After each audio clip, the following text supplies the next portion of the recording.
pada 11 Maret 1945 Jepang membentuk suatu kelompok yaitu BPUPKI atau Badan Penyelidik Usaha-Usaha Kemerdekaan Indonesia atau Dokuritsu Junbicho Sakai untuk mempersiapkan kemerdekaan Indonesia dan dasar negara atau konstitusi.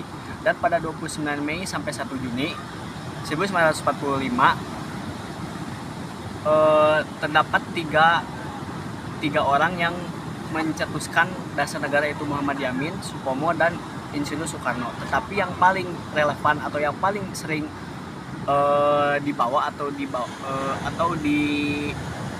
diterapkan di dasar negara adalah pendapat Soekarno. Pada 22 Juni 1945, sebuah peristiwa penting dalam sejarah perjuangan kemerdekaan Indonesia terjadi, yaitu pembentukan Panitia 9 yang bertugas untuk menyusun rumusan dasar negara Indonesia. Pembentukan Panitia 9 ini merupakan langkah awal menuju penyusunan Piagam Jakarta atau Jakarta Charter yang nantinya menjadi dasar dari Pancasila sebagai ideologi negara Indonesia.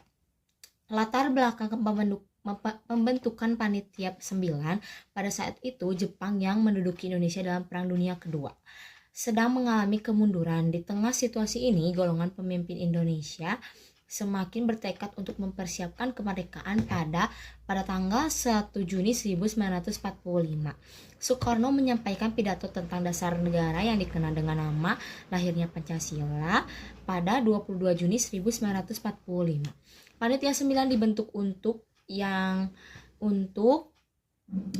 merumuskan dasar negara Indonesia yang akan dipakai setelah kemerdekaan. Anggota Panitia 9 terdiri dari tokoh-tokoh pergerakan Indonesia, yaitu yang pertama yaitu Soekarno yang sebagai ketua, Muhammad Hatta, Rajiman Wedyo Diningrat, A.A. Marimis, Abi Kusno Joko Sujoso, K.H. Wahid Hasyim, Ahmad Suberjo, Prawoto Mangkusasmito, Haji Agus Salim. Piagam Jakarta yang disusun oleh panitia 9 ini berisi rumusan dasar negara yang diusulkan untuk kemerdekaan, untuk Indonesia merdeka, yang meliputi 5 sila yang kemudian dikenal dengan nama Pancasila. Namun, Piagam Jakarta yang disusun pada 22 Juni 1945 ini sempat mengalami perubahan setelah proklamasi kemerdekaan Indonesia, terutama terkait dengan sila pertama yang awalnya berbunyi ketuhanannya dengan kewajiban menjalankan syariat-syariat Islam bagi pemeluk-pemeluknya, menjadi ketuhanan yang Maha Esa dalam Pancasila yang diterima pada 18 Agustus 1945. Dengan demikian, tanggal 22 Juni 1945 merupakan momen penting dalam sejarah Indonesia karena menandai langkah awal menuju pembentukan negara Indonesia yang merdeka dengan dasar negara yang jelas. Assalamualaikum warahmatullahi wabarakatuh. Perkenalkan, saya Desa Pratama dari kelompok 1. Di sini saya akan menjelaskan 10 Juli sampai 17 Juli 1945 sidang kedua BPUPKI dan 7 Agustus 1945 sampai pembentukan PPKI. Yang ke-1, sidang kedua BPUPKI 10 Juli sampai 17 Juli 1945. Sidang kedua BPUPKI, Badan Penyelidik Usaha Persiapan Kemerdekaan Indonesia, dilaksanakan di Gedung Cho Sang In, sekarang Gedung Pancasila, Jakarta. Pada tanggal 10 hingga 17 Juli 1945, sidang ini sangat penting karena melanjutkan sidang pertama yang telah digelar pada bulan Mei 1945. Sidang ini mengupas lebih lanjut mengenai dasar negara Indonesia yang akan merdeka. Tujuan dan pokok bahasan sidang BPUPKI. Sidang ini bertujuan untuk mempersiapkan Indonesia menuju kemerdekaan dengan merumuskan dasar negara dan konstitusi yang akan mengatur pemerintah Indonesia setelah merdeka. Pembahasan utama dalam sidang ini adalah dasar negara yang akan menentukan ideologi dan arah bangsa Indonesia setelah proklamasi kemerdekaan. Pembahasan penting dalam sidang BPUPKI. Ke-1, ada Piagam Jakarta. Pada sidang kedua ini dibahas draft rancangan dasar negara yang disebut Piagam Jakarta. Piagam Jakarta merumuskan dengan dasar negara Indonesia yang terdiri dari 5 sila yang mencerminkan nilai-nilai ketuhanan, kemanusiaan, persatuan, demokrasi, dan keadilan sosial. Salah satu hal yang menjadi perhatian dalam penambahan kata dengan kewajiban menjalankan syariat Islam bagi pemeluk-pemeluknya pada sila pertama yang kemudian akan dibahas lebih lanjut pada sidang PPKI. 2. Rumusan Pancasila. Meskipun Piagam Jakarta berisi dasar negara yang lebih spesifik terkait dengan Islam, banyak anggota BPUPKI yang mengusulkan agar dasar negara lebih inklusif bagi seluruh rakyat Indonesia yang menjemuk. Pembahasan ini menjadi cikal bagi Pancasila yang akhirnya menjadi dasar negara Indonesia setelah proklamasi kemerdekaan. Yang ketiga, komposisi pemerintah dan sistem kenegaraan. Selain membahas dasar negara, sidang kedua juga membahas mengenai bentuk dan sistem pemerintah yang akan diterapkan di Indonesia. Ini mencakup pembagian kekuasaan antara eksklusif, legislatif, dan yudikatif. 4. Pengaruh terhadap persiapan kemerdekaan. Sidang ini memberikan landasan ideologis dan hukum bagi kemerdekaan Indonesia. Meskipun pada satu saat itu belum ada keputusan final terkait dengan implementasi sistem pemerintahan. 2. Pembentukan PPKI 7 Agustus 1945. Pada tanggal 7 Agustus 1945, Jepang membentuk Panitia Persiapan Kemerdekaan Indonesia (PPKI) untuk mempersiapkan kemerdekaan Indonesia setelah mendekati kekalahan dalam Perang Dunia Kedua. PPKI adalah organisasi yang lebih tinggi di tingkatannya dibanding BPUPKI dan diberi tugas untuk menyelesaikan segala hal yang berkaitan dengan persiapan kemerdekaan Indonesia, termasuk merumuskan Undang-Undang Dasar, menetapkan pemerintah sementara. Latar belakang pembentukan PPKI. Pembentukan PPKI adalah keputusan dari pihak Jepang yang menginginkan pengalihan kekuasaan secara resmi kepada Indonesia setelah kondisi Perang Dunia semakin buruk dan Jepang mulai terdesak. Setelah Jepang menerima kekalahan di Perang Dunia Kedua, mereka berusaha memberikan kemerdekaan kepada Indonesia sebagai salah satu langkah untuk meredakan situasi politik yang semakin tidak terkendali di wilayah jajahan mereka. Anggota PPKI dipimpin oleh Dr. Rajiman Wadyudiningrat dan terdiri dari tokoh-tokoh termuka Indonesia. Berikut ada beberapa anggota utama PPKI, yaitu ada Soekarno menjadi ketua, Muhammad Hatta menjadi wakil ketua, Dr. Rajiman Wadyudiningrat ketua BPUPKI sebelumnya, Abi Tejo Krussojoso, A. Maramis, Kak Wajid Hasyim, Sutarjo,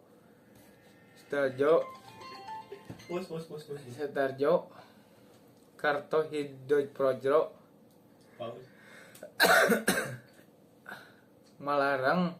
Malarageng, dan beberapa tokoh lainnya. Tugas PPKI diberi tugas utama untuk melaksanakan beberapa hal penting sebagai berikut. Menyusun Undang-Undang Dasar UUD 1945. PPKI bertugas untuk menyusun Undang-Undang Dasar Indonesia yang merupakan dasar hukum negara setelah Indonesia merdeka.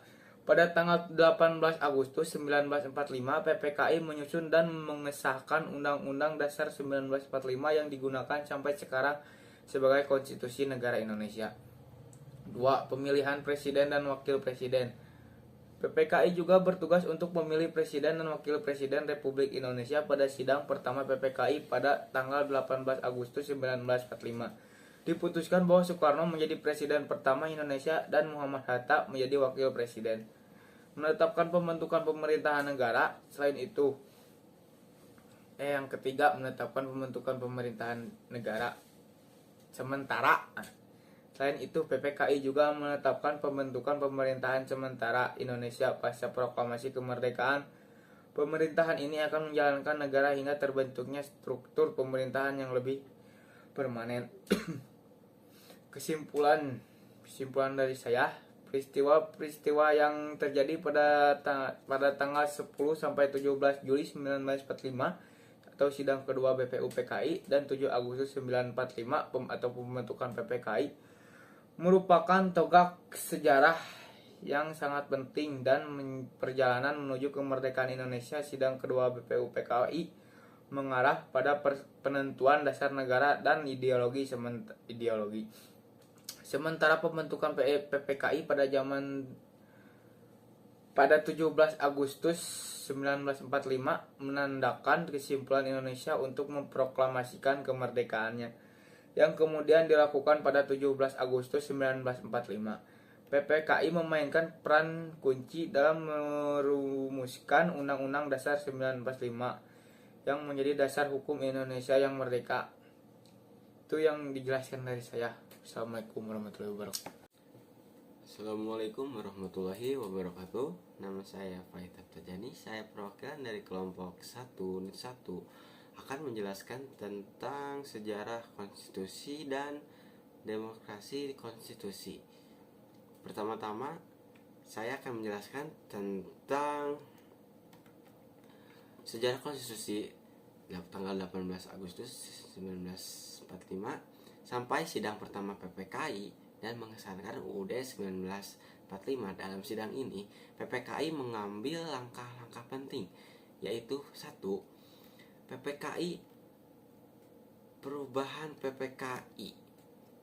Setelah Jepang menyerahkan kepada sekutu pada tanggal 15 Agustus 1945, situasi politik di Indonesia berubah drastis. BPUPKI yang sebelumnya dibentuk oleh Jepang pada Maret 1945 dianggap sudah tidak relevan untuk melanjutkan tugas-tugasnya karena Jepang sudah kalah. Oleh karena itu, Soekarno Muhammad Hatta membentuk Panitia Kemerdekaan Indonesia yaitu PPKI pada tanggal 17/1945 yang memiliki tugas untuk mempersiapkan kemerdekaan Indonesia untuk mengesahkan konstitusi, memilih presiden dan wakil presiden, serta menerapkan lembaga-lembaga negara yang sudah diperlukan. Yang kedua, ada langkah-langkah penting diambil oleh PPKI dalam sidang pertama, yaitu PPKI mengukuhkan Pancasila yang sudah disampaikan oleh Soekarno dalam pidato 1 Juni 1945 pada dasar negara Indonesia. Pancasila menjadi inti dari pembukaan UUD 1945 yang mengandung 5 sila sebagai pandangan hidup bangsa dan bangsa di Indonesia. Sila yang pertama, yang pastinya ketuhanan yang Maha Esa. Kedua, kemanusiaan yang adil dan beradab. Ketiga, persatuan Indonesia. Keempat, kerakyatan yang dipimpin oleh hikmah kebijaksanaan dalam permusyawaratan perwakilan. 5. Keadilan sosial bagi seluruh rakyat Indonesia. Terus ada poin-poin yang pentingnya lagi, yaitu penetapan negara Indonesia sebagai republik. PPKI menetapkan bahwa bentuk negara Indonesia adalah republik, yang berarti negara Indonesia akan dipimpin oleh presiden yang dipilih melalui musyawarah dan tidak sistem monarki. Negara Indonesia adalah negara yang berdasarkan pada prinsip demokrasi dan kerakyatannya. Ada juga penetapan Soekarno sebagai presiden dan Muhammad Hatta sebagai wakil presiden. PPKI memutuskan untuk memilih Soekarno sebagai presiden pertama Republik Indonesia dan Muhammad Hatta sebagai wakil presiden pertama. Penetapan ini menguatkan kedudukan mereka sebagai pemimpin negara yang merdeka. Terus ada pengesahan Undang-Undang Dasar 1945. PPKI mengesahkan Undang-Undang Dasar 1945 yang terdiri dari preambule dan pasal-pasal.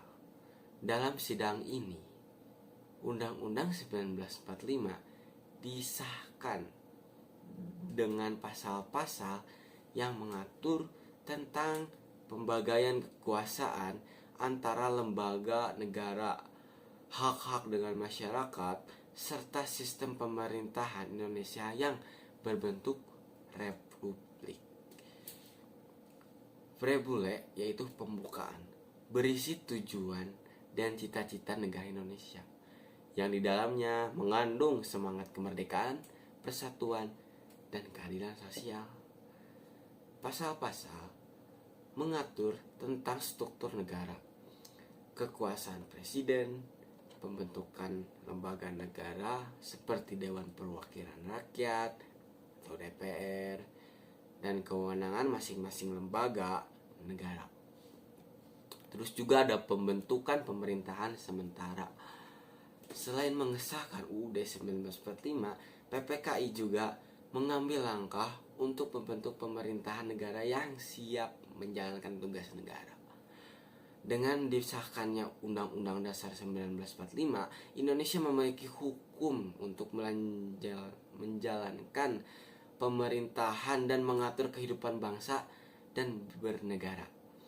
Terus juga ada pengesahan presiden dan wakil presiden. Setelah mengesahkan Undang-Undang 1945, PPKI mengukuhkan Soekarno sebagai presiden negara Indonesia dan Muhammad sebagai presiden Indonesia. Pengesahan ini memberi legitimasi kepada kedua untuk memimpin negara Indonesia yang baru merdeka. Terus juga ada makna dan dampak dari pengesahan UUD pada sidang pertama. Yang pertama, ada pengesahan Undang-Undang Dasar menjadi tonggak sejarah penting bagi bangsa Indonesia karena memberikan landasan hukum bagi negara yang baru merdeka. Yang kedua, dengan pengesahan ini Indonesia menjadi negara yang memiliki dasar yaitu Pancasila dan sistem pemerintahan yang jelas berdasarkan prinsip demokrasi, kedaulatan rakyat, dan keadilan sosial. Yang ketiga, pengesahan ini juga menandai dimulainya Indonesia sebagai negara yang merdeka, berdaulat, dan berkemampuan untuk menyelenggarakan pemerintah dan berdasarkan hukum yang sah. Itu dia yang saya bisa sampaikan terkait mengenai sejarah konstitusi 18 Agustus 1945 sampai sidang pertama PPKI dan pengesahan Undang-Undang Dasar. Dalam sidang ini PPKI mengambil langkah penting. Terima kasih. Assalamualaikum warahmatullahi wabarakatuh.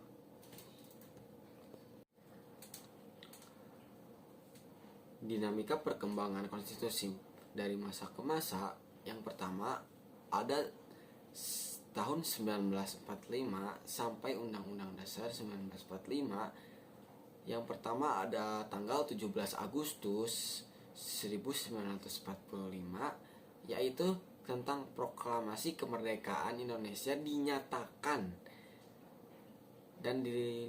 merdeka oleh Soekarno dan Muhammad Hatta, menandai lahirnya negara baru yaitu Indonesia yang merdeka. Yang kedua ada pada tanggal 18 Agustus 1945,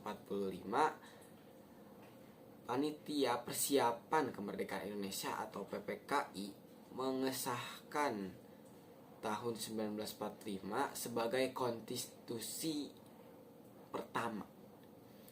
Undang-Undang 1945 mencakup prinsip-prinsip dasar negara dan membentuk kerangka pertahanan. Jadi itu dia yang bisa saya sampaikan. Terima kasih. Saya akan menjelaskan perubahan konstitusi Indonesia dari negara federal kembali ke negara kesatuan. Nah, pada tahun 1949, Indonesia menganut sistem negara Republik Indonesia Serikat.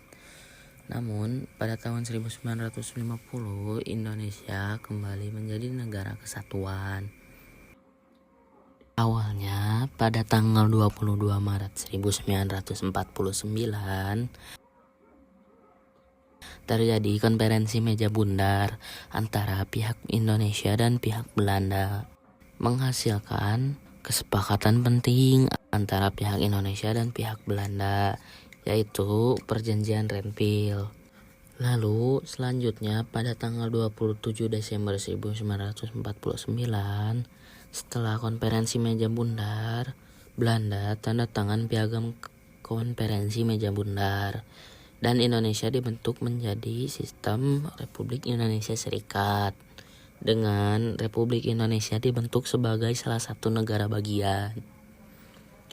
Karena tidak sesuai dengan kondisi sosial, politik, dan sejarah Indonesia, 17 Agustus 1950, lalu Indonesia resmi kembali menjadi negara kesatuan.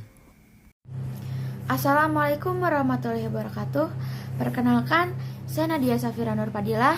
Di sini saya akan menjelaskan tentang serangkaian amandemen UUD 1945 yang dilaksanakan pada periode 1999 hingga 2002. Antara tahun 1999 hingga 2002, serangkaian amandemen terhadap UUD 1945 dilakukan untuk menyesuaikan dengan perkembangan demokrasi, memperkuat sistem pemerintahan, serta memperbaiki pengaturan lembaga negara. Berikut adalah urutan dan poin penting dari amandemen UUD 1945 yang dilakukan selama periode tersebut. Amandemen pertama pada tanggal 19 Oktober 1999 memperkuat hak asasi manusia seperti kebebasan berpendapat, beragama, dan perlindungan hukum. Menambah ketentuan mengenai fungsi dan peran Majelis Permusyawaratan Rakyat. Memperkuat hak asasi manusia, menambah pasal-pasal yang menjamin hak asasi manusia sebagai bagian dari hak fundamental bagi setiap warga negara. Pasal ini meliputi hak-hak seperti kebebasan beragama, kebebasan berpendapat, hak atas pekerjaan, dan sebagainya. Perubahan MPR. Majelis Permusyawaratan Rakyat tidak lagi memegang kewenangan yang luas seperti sebelum amandemen. Pasal-pasal tentang MPR diubah, antara lain mengenai tugas MPR dalam mengubah dan menetapkan UUD 1945. Perubahan pemilihan presiden. Presiden dan wakil presiden dipilih secara langsung oleh rakyat, bukan lagi oleh MPR. Lalu amandemen kedua pada tanggal 18 Agustus tahun 2000 mengatur pemisahan kekuasaan antar lembaga negara seperti eksekutif, legislatif, dan yudikatif. Menetapkan otonomi daerah sebagai bagian dari sistem pemerintahan. Pemisahan kekuasaan negara, pengaturan yang lebih jelas tentang pemisahan kekuasaan antara eksekutif, legislatif, dan yudikatif.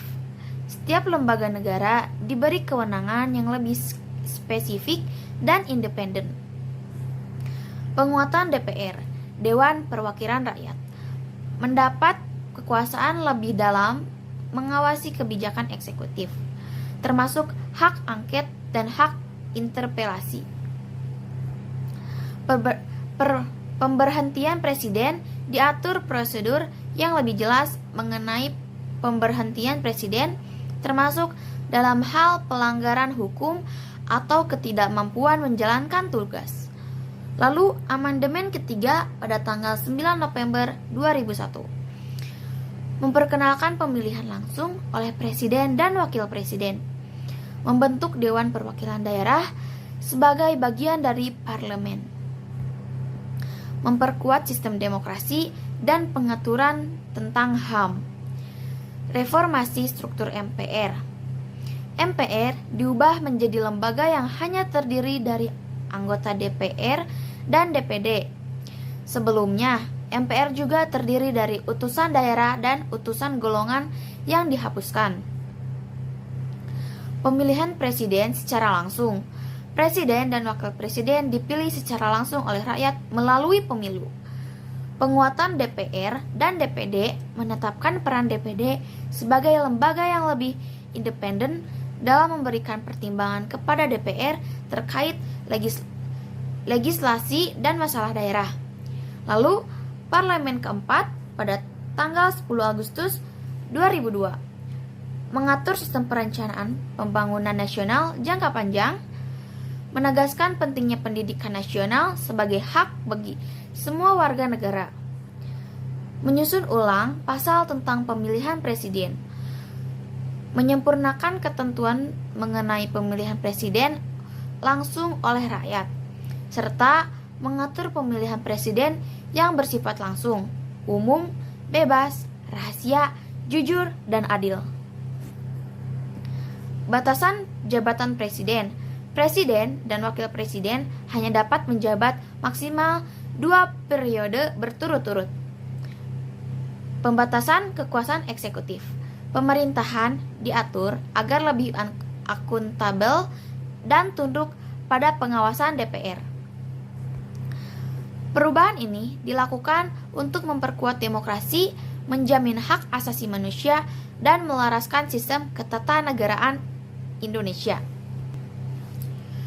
Ringkasan tujuan amandemen. Amandemen ini bertujuan untuk memperkuat demokrasi melalui pemilihan presiden yang langsung oleh rakyat dan penguatan lembaga-lembaga negara. Lalu, menjamin hak asasi manusia melalui pengakuan hak-hak dasar warga negara. Lalu, memisahkan kekuasaan untuk menciptakan pemerintahan yang lebih transparan dan akuntabel. Lalu yang keempat, meningkatkan peran MPR, DPR, dan DPD dalam pengawasan dan pengambilan keputusan penting. Dengan serangkaian amandemen ini, UUD 1945 bertransformasi menjadi konstitusi yang lebih sesuai dengan tuntutan demokrasi modern dan prinsip-prinsip negara hukum. Periode 18 Agustus 1945 sampai dengan 27 Desember 1949, masa-masa berlakunya Undang-Undang Dasar 1945. Pada periode pertama kali terbentuknya Negara Republik Indonesia, konstitusi atau undang-undang yang pertama kali berlaku adalah Undang-Undang Dasar 1945 yang mana dirancang oleh BPUPKI kemudian disahkan oleh PPKI pada tanggal 1945.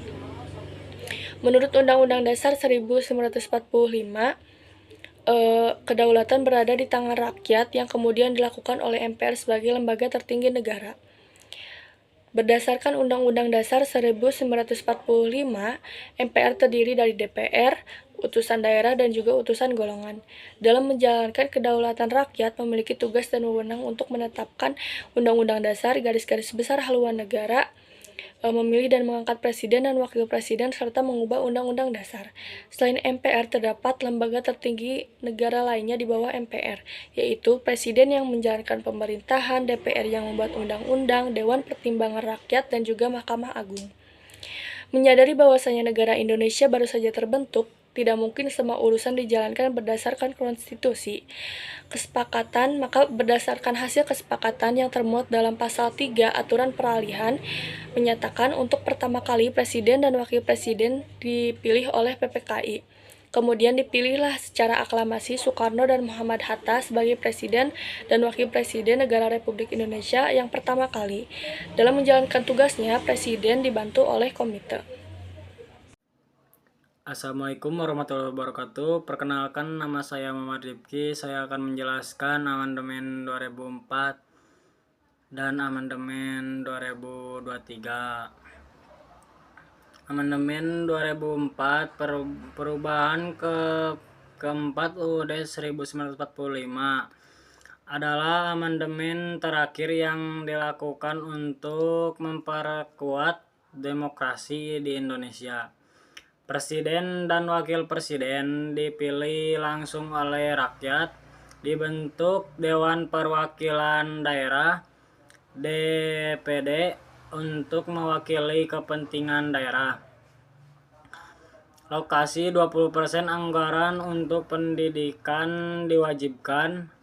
Hak asasi manusia HAM diperkuat dalam konstitusi.